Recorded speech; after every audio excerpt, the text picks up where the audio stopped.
দেশে এবং প্রবাসে। আমি এখন কম্বোডিয়াতে, কম্বোডিয়ার একটা গ্রামে।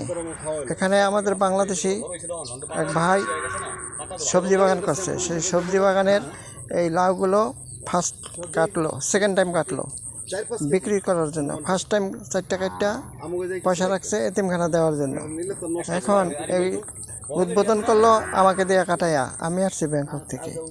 এখন দেখেন এই যে দেশি ভাইয়েরা, এই ভাইয়েরা এই কাজগুলো করছে।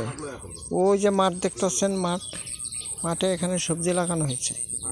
হ্যাঁ, সবজি লাগানো হয়েছে। আর যেগুলো খালি আছে ওখানে বিভিন্ন শাকসবজি করবে। এটা হলো লাউয়ের বাগান। আর ওইটা হলো পালং শাক। টেস্ট করছে পালং শাক হয় কিনা, দেখা যাচ্ছে পালং শাক হবে। এখন বড় করে আরও চাষ করবে। আর এখানে বিক্রি হয় ডলারে। হ্যাঁ, $1, $2, $5 বিক্রি হয়। এরকম বিক্রি হবে।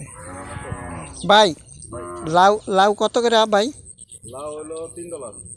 এই একটা লাউ, এই লাউর দাম দেখান তো, একটা লাউ দেখান তো। একটা লাউ ধরেন ধরেন 3 টাকা কেজি, $3 কেজি। হ্যাঁ, এটা 3 কেজি তো হয়ে যাবো গা।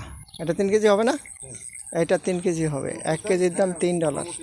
ভাই আপনার নাম কি? আমার নাম মোহাম্মদ মিঠু। এই মিঠু ভাই এটা ধরে রাখছে।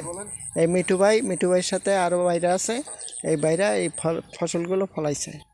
আপনারা দোয়া করবেন এটা যেন সফলতায় রূপ দিতে পারে সমস্ত কিছু নিয়ে।